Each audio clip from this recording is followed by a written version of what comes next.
Hi, everybody. I'm immigration lawyer John Khosravi. Thank you for joining us today live. It is Tuesday, November 8th, 5 p.m. Pacific time. That's Los Angeles time on the West Coast in California, where we're here every Tuesday at 5 p.m. Pacific time to take your questions live, where we go into U.S. immigration law for general educational purposes. There's just a lot to talk about, a lot of questions, just a lot of issues in the immigration system. So we come in every week, and one extra thing that we do is give away free video consultations. By video consultations, I mean we see each other. I always like to see my clients. I don't like doing it on the phone. Some clients have to do it on the phone. I rarely allow that. But what you got to do is just like and subscribe and ask some good questions. And my assistant Katrina will randomly pick people to assign, or I may just choose somebody every around 10 minutes or so. So we have 3 different free 15-minute video consultations coming at you for those watching a live show. And also, if you are interested in learning about fiancé visas, marriage, green card cases, the best thing you could do before you even talk with an immigration lawyer is to download the Ultimate Marriage Green Card Guide, a free guide. It's 40 plus pages that breaks down the entire process. You know what's going on. So when you are interviewing lawyers, you know what to ask, you know what to see, how they answer, and how adept they are in the process. And it fills you in on majority of the questions you probably will have, so you can focus on next level questions when you are interviewing lawyers that can help you in your case. Just go to www.marriageimmigrationlaw.com. That's marriageimmigrationlaw.com to do that. And I want to send also a hi to Sweet Vibes and Ayad, who says, God bless you as well as Naveen. A lot of people are sending their positive vibrations and praise. And well, thank you as well. Thank you for coming and supporting the show. We're live on YouTube, on LinkedIn, on Facebook, on TikTok, on Instagram. We're doing multiple channels. The recording of this will be available on YouTube and on podcasts, wherever podcasts are found. And we have hundreds and hundreds of clips on this on YouTube. We put on our U.S. Immigration Talk Clips page, but they're on emails. Definitely catch us there. We're under the name Immigration Lawyer John, JQK Law Firm, a different kind of name. So having said that, let's get the show started. Our first question comes from Hashim, and Hashim asks, let me make my screen a little bigger so you can read it. Should a U.S. citizen notify USCIS after changing their address? Well, that's an interesting question. No, once you're a U.S. citizen, you no longer need to do that. Notifying USCIS of a change of address is for non-citizens. If you have a green card or if you have a non-immigrant visa, temporary visa, you're supposed to update USCIS using form AR-11. Again, that's AR-11. It's an online form. You fill that out, and that's the way to notify USCIS change of address. But citizens don't have to do that. Now, having said that, there is another form if you're an affidavit of support sponsor. So someone, a family member of somebody, or just a person's come to the United States and you fill out a form I-864 for them, technically you're supposed to update your address with USCIS unless that person becomes a citizen. And it's kind of hard keeping track of that, and the government doesn't really enforce it, even though you're supposed to do this. It's form I-865 to update about your address if you're a financial sponsor for an affidavit of support. But going back to your question, the simple one, should a U.S. citizen notify USCIS changing address?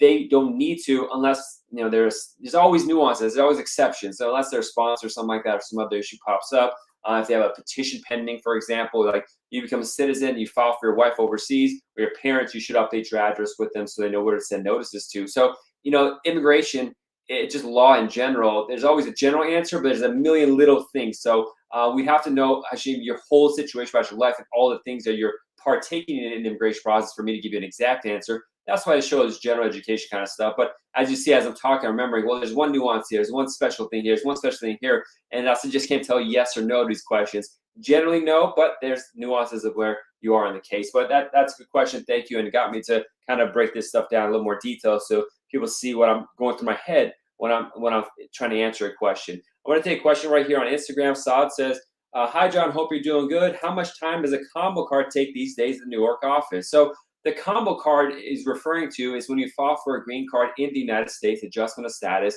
With it, you can apply for a work permit and travel authorization, known as an employment authorization document, EAD, and advanced parole, EP. You do these together.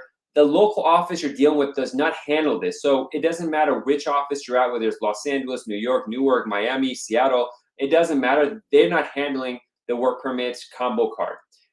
There's a centralized location that does that. And with regard to timelines, right now it's taking 6 to 8 months. It's gotten long again. 6 months ago it was getting done in 5 weeks. So it just goes up and down. So it's very hard to get timelines on these kind of things. But thank you for your questions. Thanks for coming to the live show. All right. Z-Ear asks, I got my green card through SIJS, S-I-J, but I have asylum approved. Can I travel to my home country? You know, when you have asylum, let's say, because if you got your green card through SIJ, I'm not sure how you have an asylum approved as well. I mean, you might have had your asylum approved, but you just got it through SIJ. So at this point, it doesn't matter. It depends on the facts of your case. Generally, if you have applied for asylum and approved, you're saying you're afraid to go back to your home country.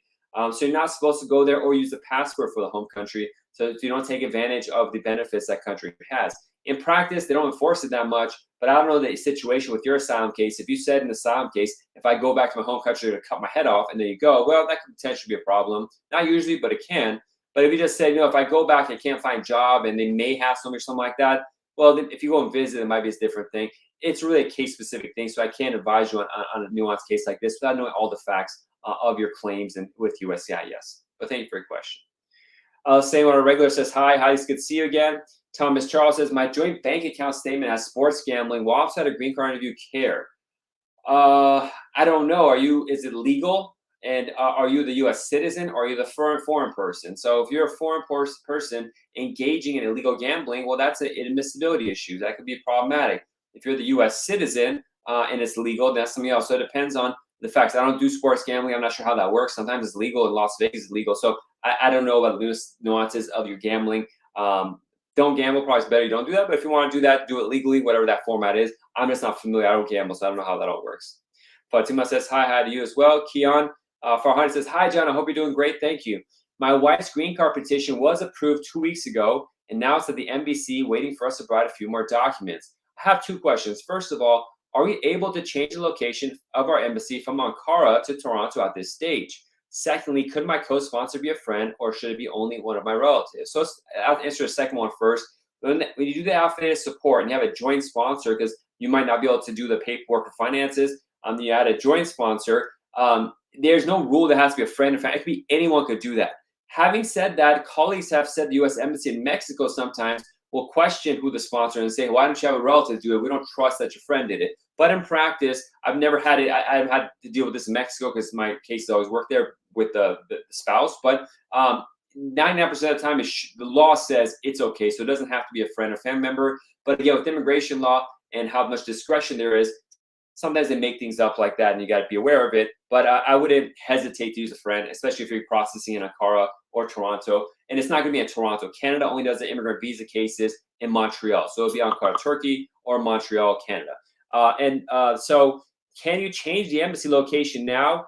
You could ask them. Typically, you have to be a resident or legally residing in that country that you're going to have your interview in. So if I'm going to have someone move their case from Ankara, Turkey to Canada, to Montreal, Canada, I would want to have a home address, proof of residence, a phone number. So we tell the embassy or the National Visa Center, depending on where your case is at, to say, please transfer the case because we don't live in that country. Having said that, I just had a consultation with a couple whose parents are on tourist visas in Canada, and they keep renewing it. They've been there for over a year, and it was COVID. They were old, and it's hard for them to travel. And the National Visa Center and the embassy accepted a transfer of the case to Canada, even though they're just tourist visa bidders. It's not typical. They're not really supposed to do that, but they did that. And that's the name of immigration I've been talking about so far in the first start of the show is, there's a rule or the way they usually do stuff, but then they do whatever they want to do too. So overall, if you could show that your spouse is living here, I would do that, and not here, but in Canada. That's when I would do it. Be aware that Canada's backed up. It's better than Ankara, Turkey, but it's not that much better when it comes to the wait for the green card in Ankara and in Canada, Montreal. But with regard to the sponsor, I'm not too worried. Just make sure you're living in the United States and you pass the domicile requirement. And Keon, my assistant, Katrina, said you're our winner for our first raffle winner. So just take a screenshot of where you're watching this so I know it's you, and email me at info@jqqlaw.com so we can have a private chat, a quick one with you about your case. And thanks for watching. For those just tuning in, we do give away live, for the live listeners, free video consultations. All you got to do is like and subscribe and ask a good question, a right consultation. But good questions better. And we'll randomly choose 2 more people, one in 10 minutes, one in 20 minutes to talk. And also, as I always say, download the Ultimate Marriage Green Card Guide. Learn about the fiancé visa, the marriage visa in detail. Go to www.marriageimmigration.law.com. It is a free guide, 40+ pages that breaks down A to Z of the process. You're going to enjoy it. Check it out. But with that, let's go to some more questions. Paul asks, can I get a work permit even though I've received an RFE or the process has stopped? I don't have an exact answer on this. I was, colleagues have told me once you get an RFE on a case, they're going to pause the processing of the work permit. But I've randomly had RFEs and the work permit was issued. It could be that they just forgot to not issue it or not move forward. So it's all over the place. The best thing you can do is just submit your RFE response as soon as possible to get the ball rolling. I don't know the exact policy and have not been able to find documents saying what their exact policy is on this matter. But I've had work permits approved, even though we have an RFE. But friends have told me that, and colleagues, that they're not supposed to do that. I don't have anything in writing that could sort to give you an exact answer on that. Allison says, can you make an inquiry after an RFE from the embassy? Well, what kind of inquiry are you talking about? You could always contact them and ask them stuff. They're very non-responsive and they take a long time, and they might just give an answer that doesn't make sense many times when I'm dealing with the National Visa Center. But that's for the last 6 months, that's what's happening. But you could inquire, yeah, if you need to talk with them, go to their portal page and ask a question, see what's going on. Fatimas, I'm an American citizen. Can I get a son a passport? Well, that's a complicated question. It's not that easy.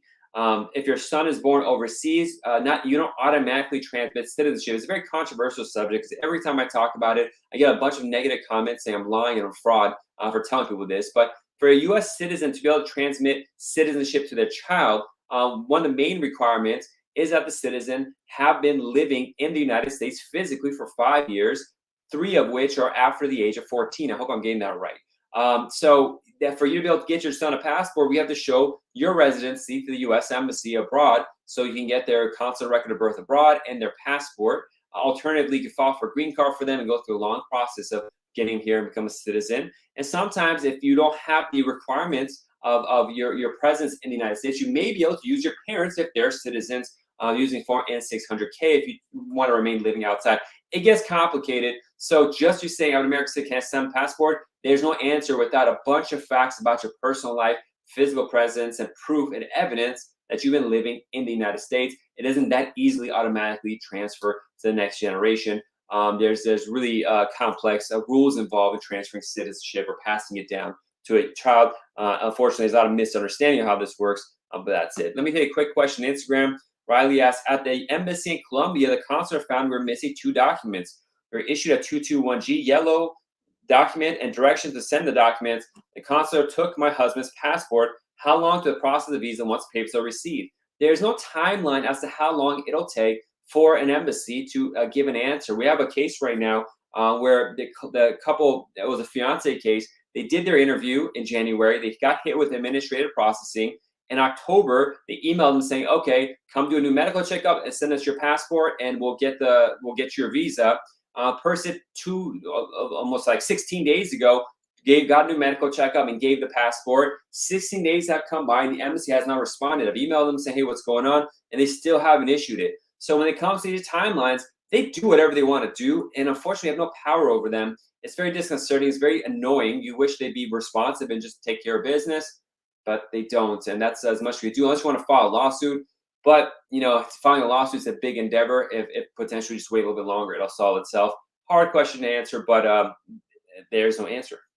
And Sugar Plus says, I became a citizen, asked USCIS to upgrade my husband's I-130, but they are taking very long to update. Yeah, we have the situation where a green card holder files an I-130 petition, a marriage petition particularly, for their spouse comes to the United States, but they become a citizen. So the type of case it is slightly changes. We notify USCIS of this. They don't automatically know this, even though it's within their system. You have to notify them, but they don't always update it. I've had this issue. We call them, tell them. They say, "Oh, we didn't get it. We don't know. We'll do it later." And that just happens, unfortunately. All right, let's go back to some other questions on other platforms. Results Driven says, do I have to complete divorce in the U.S. for my citizen kids to petition for me? I'm out of status. I'm not sure why you would have to have a divorce for your kids to petition for you.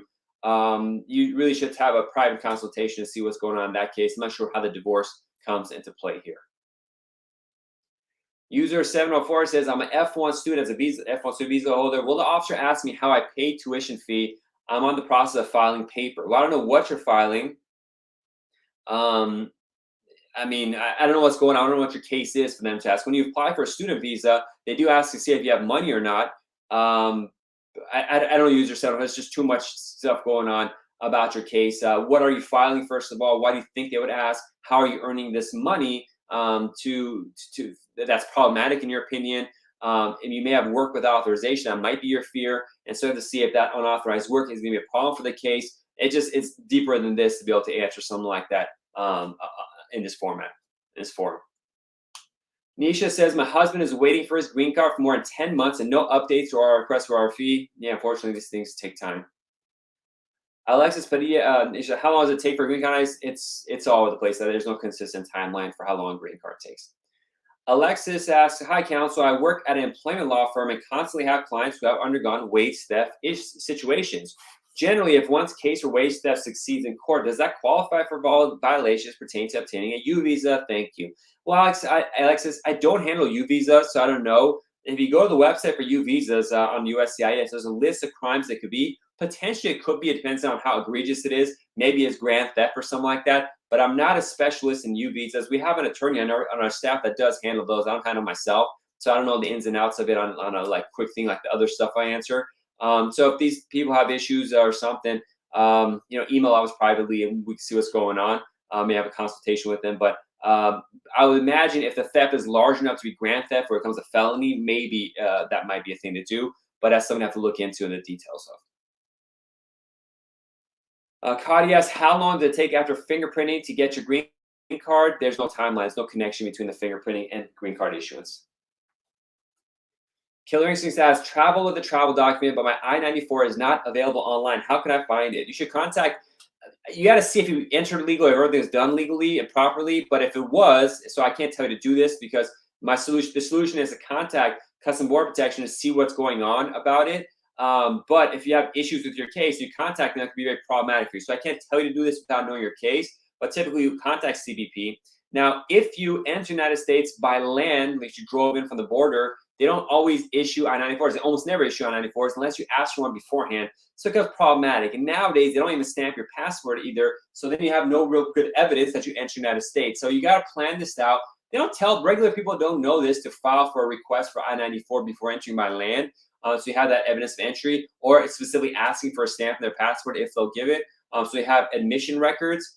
But then we get started on a case and we don't have proof of admission. Is problematic. So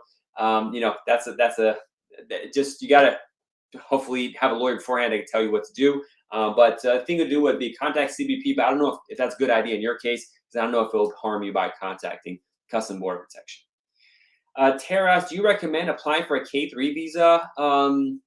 I can't recommend anything because I don't know the details of your case, but generally, more and more, we are filing for K3s, not because the K3 will be approved, but because we've seen it randomly speed up the I-130 process. So let me back it up for people. When you're a U.S. citizen and you marry somebody and file for their green card, you submit form I-130. Right now, it's taking 6 to 12 months to get that approved.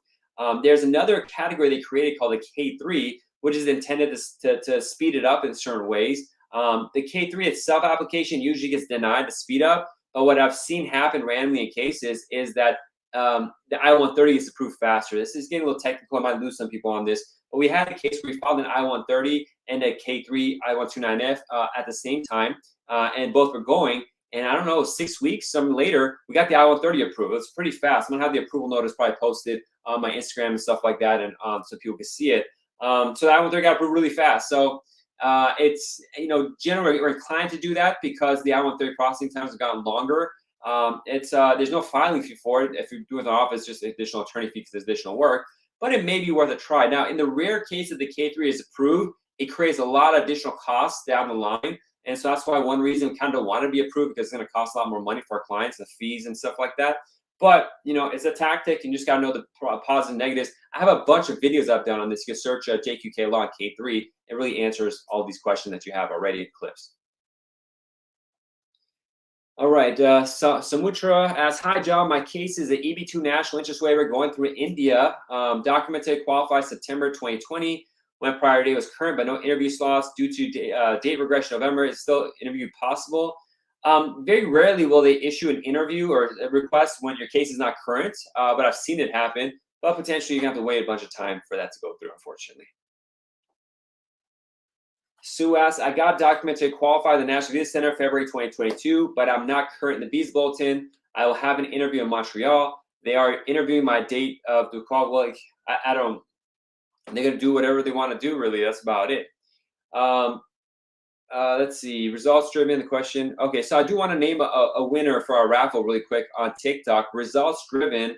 My assistant Katrina named you as our winner. So please take a screenshot of where you're watching if you're still on and email it to me at info@jqqlaw.com so I can know it's you by that screenshot of your username. And we'll schedule a quick chat to see what's going on in your case and what's going on. And a quick question from Instagram. Let's see what the question was that I missed. Okay. Osku asked, if I have an open I-130 petition, can we use your services to speed up the process and not have an interview? One is if they want to have an interview, they're going to have an interview. So there's nothing I can do about that. Can it speed up the process? Maybe. I mean, I don't know. I have to review your case first to see. And where I can speed up is if you have errors or something, we can try to fix those. And if you have a good reason for expedite, we try to expedite it. But I can't say that's going to happen. Most likely, we're not going to be able to expedite it. But I got to review the case first, see what's going on before I can say anything really, because I need to see the actual case. Most of the time, people find their own. There's some errors in there that cause delays, so I can maybe catch those and fix those up. But that's about it. But thank you for your question. Fergus says, what do I do when a 24-month extension for my I-751 expires? So this person had a 2-year green card. They applied for extension to 10-year, saying forever for that case to be approved, called Form I-751, application removal conditions. If it expires and you need proof of residency for travel or work purposes, you have to contact USCIS to get an info pass appointment to go in person, and they'll stamp your passport with the temporary green card stamp that shows 3, 6 months, 12 months extension, and you can use that as evidence of residency for travel or work purpose. That's what you should do. It's a headache to do. It's very hard to get the appointment. They made it really impossible. I have a client right now who needs permission to travel. He needs something like this, and his poor guy's dad's in the hospital, and this situation doesn't look good. And we've been fighting for a week for them to schedule a time. They don't answer the phone. They keep saying no, wait, this and that. It's a mess. So it takes a lot of time to try to fix this, unfortunately. But if you need it, that's what you got to do. 29 Super C1 already. It's good to see you. Says, good night, Tony Kasravi. Just saying hi. I hope you're doing well. Thank you so much. Any prediction what's going to happen with the election and results? I stay away from politics, so I don't really know. It's pretty obvious that what's going to happen. I mean, it seems like Republicans are going to butcher because the Democrats are kind of wild in what they're doing, but I'll leave it at that. But all I like to say is probably not going to be good for the people. That's my prediction. Whatever happens is not going to be good for the people. All we can do is help each other out. We can't rely on these politicians to help us out. Our next question by Paul Brown.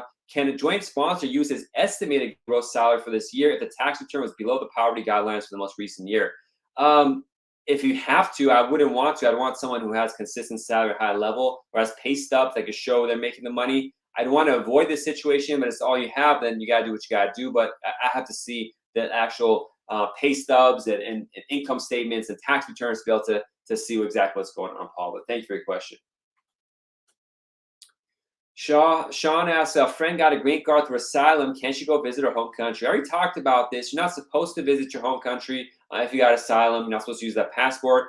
In practice, people do it all the time and nothing happens. But I can't recommend you do that. The rules say you got to stay away. So I'll just say what the rule is. Stay away. Daily asks, how long does it take to get a green card once you arrive with your spouse? Visa, 2 weeks, a year. May not get lost, may never come. That's the honest answer. Shambo asks, how long after biometrics will I receive work permit for valid case? There's no connection between your fingerprinting appointment, biometrics, and when you get a green card, an interview, a work permit, advanced parole. There's no connection between those two things. It's Jan says, NBC rejected my PCC. I'm not sure what you mean by PCC, but I uploaded a new, how long will it take to accept one? So right now, it's taking the National Visa Center about 2 months to review documents. So if you send stuff, it took them 2 months to review it. They come back and say something's missing. Many times, in my cases, they're absolutely wrong. We're not missing anything. But when you resubmit it, it takes them another 2 months to review it. It's very, very bad, very time consuming. Her Secret Chaos asks, I approved I-130 for my son in Namibia via asylum, but father not cooperating. What can I do from here? I think you're saying you got your asylum, then got a green card, then you filed for I-130. You should have filed an I-730, probably not I-130. But having said that, the father has custody of the child. They have custody. We can't do international kidnapping or something like that. So Unfortunately, you had to work it out with your spouse. But I don't know, maybe there's some details. I don't have this case in front of me. I don't know all the details of your personal relationship, so I can't tell you what's possible. But at the end of the day, I'm guessing if the child is with the father in Namibia, the father probably has custody rights, and so you got to deal with courts there most likely, which is probably not in your favor. But I don't know all the details, so that's about it. User 229 says, "What do you ask in visa interview call?" I'm not sure what a visa interview call is. I don't know what you mean, so I can't answer that question. Transfers is very true, Attorney Kostravi. We need to help each other. Definitely. That's what I'm here for. Try to, put the time in there to just try to answer these questions because people are frustrated with the immigration system. And Transfers, you always been very helpful. God bless you. And thank you for your support. Gabriella asks, I'm 19-year-old citizen. I want to petition for my parents. Are they able to go back and still petition them? Well, there's a couple issues here. First of all, you have to be 21 years or older to be able to petition for parents. You get a green card for parents to U.S. citizen, you have to be 21. Secondly, for your parents to be able to get a green card, they have to not be inadmissible. So if they're already here in the United States and they enter with permission, yeah, they can stay as long as other things are clear. But I'm guessing while you're saying this, they came in without permission, which means they cannot apply for a green card in the United States unless they have some sort of an exception like 245I or something like that. So it means they have to leave. But by leaving, they potentially may be subject to a 3 or 10-year bar. Now, that means they have to wait 3 or 10 years before they can try to apply for a visa to come back in or just try to come back in with a visa. So we don't know what's going on with the case and how the situation is. So that's something we got to get into and see what's going on if it's proper or not. But thank you for the question. I think probably, Gabriella, if you're still watching, take a screenshot of this and email it to me so I can see it's your username. And we'll do a consultation, a really quick talk with you and your parents about what's going on in a video consultation in private, so you get to know the situation, your parents a little better, help you out there. So that's our third raffle winner. So if for all that didn't get chosen, I'm sorry, but come back next week, watch our live show, like and subscribe, and write a good question or a consultation. We'll randomly pick people to come and do a live private video consultation so we get talking private. But we'll take a couple more questions and we'll call it a night.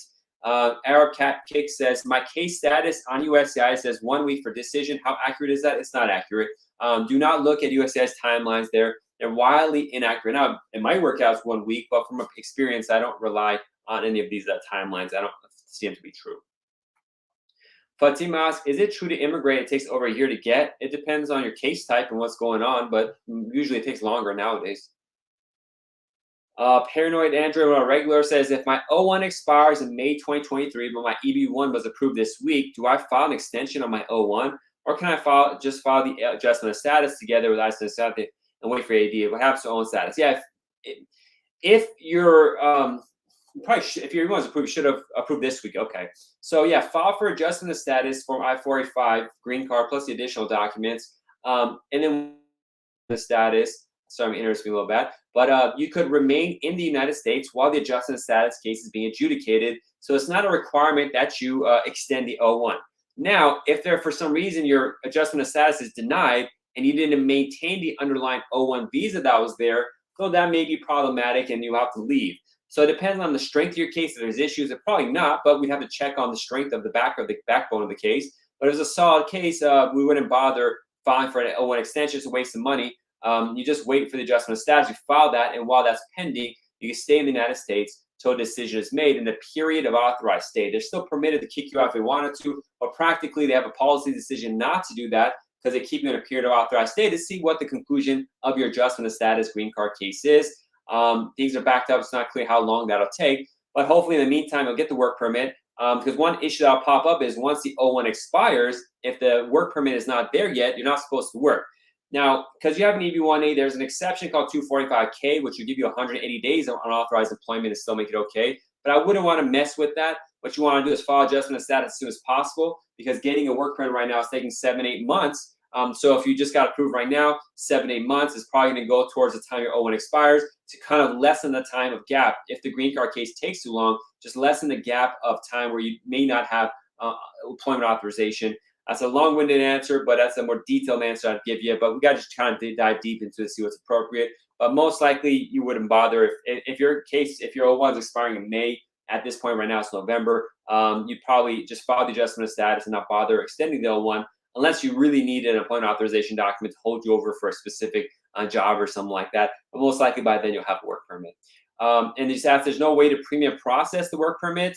They said they'll be introducing premium processing for the work permit, but they say a lot of things, so not really. But having said that, you're welcome, Parent Android. That's going to call it a night. Thank you so much, everyone, for joining. We're here 5 p.m. Pacific time, Tuesdays. Catch us live. We give away free video consultation as well. And if you're interested in learning about marriage immigration, download the guide, marriageimmigrationlaw.com, or just schedule a private consultation with myself or one of my associates. We're really into this and helping people. We help hundreds of people like this. Every day we're talking to people, guiding them through the process, and we got great reviews. Check it out. Put JQK Law on YouTube. Not YouTube. I put it in YouTube, but put it in Google. You'll see our reviews. We have tons of happy customers, and it's a pleasure to help you in this immigration process. So until next week, God bless. Have a good one.